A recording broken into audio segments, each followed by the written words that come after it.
Hello and welcome to Spinster's Library. I'm Claudia and today I want to tell you about all the books I'm not reading at the moment. And these are books that I want to be reading, books that I feel like I should be reading, books that are just calling to me. Read me, read me. I'm sure you too have a pile of books like that. For a bit of background, and I don't want to use this video to whine because I feel like I've done that a lot on this channel lately. I'm currently really busy with my retail job, and I mean by really busy, I mean really busy. I'm currently just come back from work and I'm on the third day of a 6-day streak at work, which I'm pretty sure is not entirely legal, but I don't know about that. Anyway, I'm spending very little time at home and I feel like I don't quite have the energy to do as much reading as I want to read. I did a whole video last week about reading as self-care and why it doesn't really work for me. By the way, that video got so many responses, most of which I haven't been able to reply yet for aforementioned reasons, but a lot of the people commenting on the video about reading as self-care say that they use knitting as self-care. Now I really want to learn to knit, which is unfortunately a project that will have to wait until this crazy period is over at my job. Got distracted again, didn't I? Anyway, the video about reading as self-care will be linked in the description box. Go check that out if you want to contribute to that discussion, which I found personally very interesting to have. I found it very interesting to read all of your comments on that. So, if I'm not reading, then that means that I have got a pile of books that I really want to read. And all of these books you'll probably find mentioned in my August TBR. So, if you've seen that, then you probably know what I am going to talk about. Let's start with a book that I started in July, Jane Austen's Emma. This is a reread for me. I've read this a few times before. It's my second favourite Jane Austen novel and I'm not reading it at the moment. I started this in July, intending to finish it in August. In fact, I'm kind of sort of researching this for my PhD, but the PhD is having to take a month-long break at the moment, and therefore I just haven't picked that up again, which is a shame because really there's no better reason to finish this than now in Classics-a-thon. It's a really good time to finish Jane Austen's Emma, but I am not reading it. However, I'm not too worried about this one because I know that I'll get into it really easily because I already know the book. Because this is a reread, I don't feel like it's going to take me a long time to get back into it once I finally have the time, energy and headspace to pick up this amazing book. If you haven't read Jane Austen's Emma yet, I would highly recommend it, possibly after you've read Pride and Prejudice, but it's such a favourite of mine. I really enjoy this book and I can't wait to get back to it, probably though next month. This book, I'm kind of disappointed that I haven't picked it up yet. I'm not usually one for guilting myself into reading. I don't really believe that that is the right attitude to take to books, which should be a hobby for us and not some sort of chore and not some sort of duty, and it shouldn't feel like something you force yourself to do, you know, like brushing your teeth or something.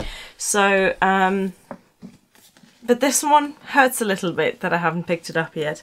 And that is the Zauberberg by Thomas Mann, aka The Magic Mountain. This is the early 20th century classic, been on my TBR for ages, meant to read it in July. And it's now the 24th of August and I have yet to pick it up.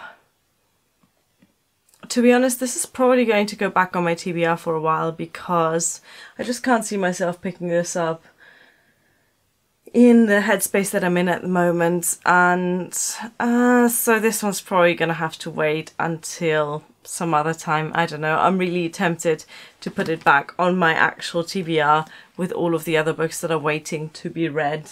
I don't know what this is about. I don't know if it's easy or difficult, but it is big. It's a big book, and I think that's partly why I just can't get myself to start this book right now. Then another book that I'm temporarily not reading is A Clockwork Orange by Anthony Burgess. Now I started this one back in, I want to say June, and I have definitely made some progress in it. I'll have you know I'm a whole 62 pages in. This is a very short book, but if you know anything about it, you know that it is not an easy read for two reasons. First of all, the subject matter. This is quite a violent, dark, really quite dreadful book in terms of subject matter. It's not uplifting. It's not a happy book. It's not a hopeful book. At least 62 pages in it isn't. Very dark, very violent. But secondly, the language is really difficult to understand because the author uses a slang vocabulary that he made up for this book. With a lot of words derived from Russian, which is a language I don't speak. So I keep having to flick to the glossary at the end,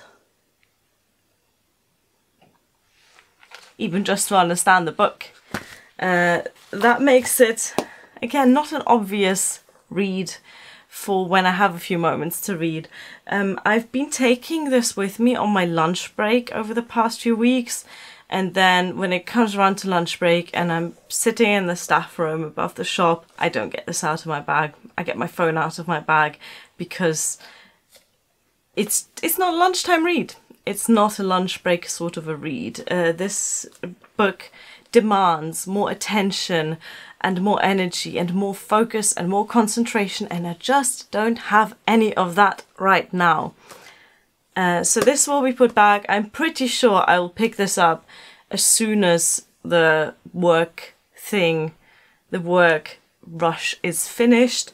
I'll get straight back to it because the 62 pages that I have read, I have found very fascinating and very interesting. I can't honestly say that I've enjoyed it, but this is not the sort of book that's meant to be an enjoyable read. This is meant to be an interesting read, and it's meant to teach you something, and it's meant to make an impression on you, and so far this has done that. So then there's one more book, and I think, and I might be wrong here, but I think I agreed to do a buddy read.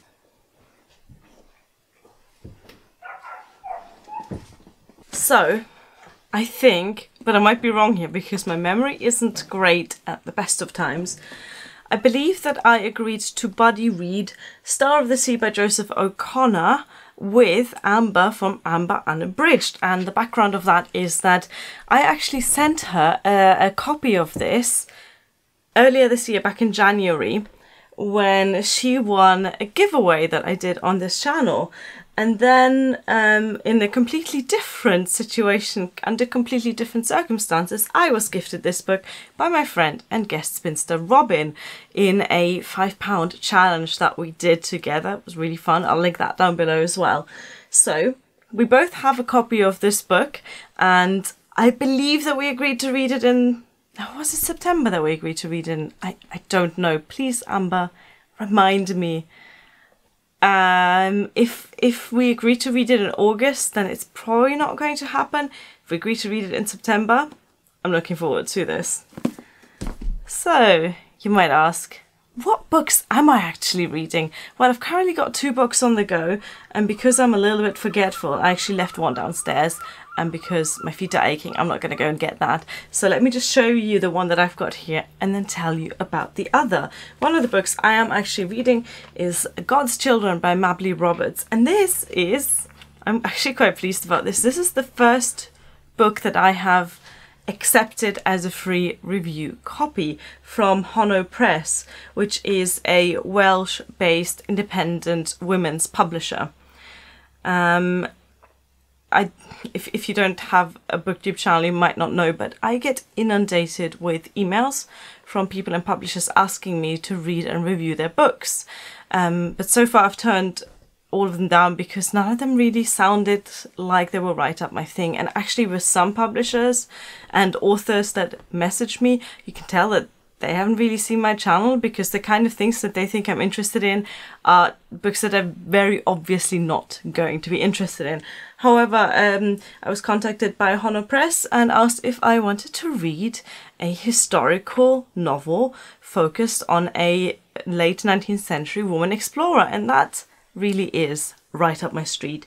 So I've been reading God's Children for the past week or so. I'm just over 100 pages in. Again, my reading is a bit slow at the moment, and I found that this actually is a much more suitable lunchtime read than A Clockwork Orange. So this is a story based on, I believe, a real life person called Kate Marsden, who's a nurse, and she's on a what's it called? What's it called when you go out somewhere to explore? Expedition. Yeah, she's on an expedition into the Arctic to find a cure for leprosy. So really fascinating woman, fascinating character, and so far I'm quite enjoying the book.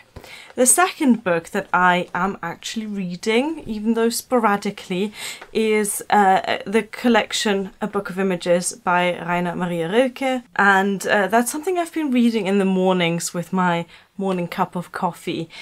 So I'm slowly getting through those poems, and I'm very pleased to report that this is a poet that I can actually connect to. This is poetry that actually speaks to me, and I'm so grateful to Andrea from Infinite Text, who sent me this book, and she clearly knows me very well. She knows that that is the sort of poetry that would actually speak to me. One of the reasons why it is speaking to me is because it's speaking to me in my mother tongue. So the book is bilingual. Half of it is German, half of it is English, English translations of the German poems. And I just find German poetry so beautiful and direct in a way that I just don't connect too much with English language poetry. So yeah, there's 4 books I'm not reading, 2 books I am reading. Not a bad score overall, I would say.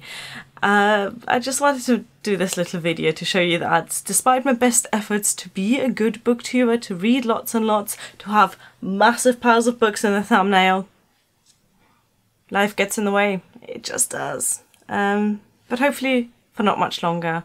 I can't wait to give more of my attention to reading and books, and also to BookTube. I promise I will reply to those comments as soon as I have a moment. Thank you for watching. Bye.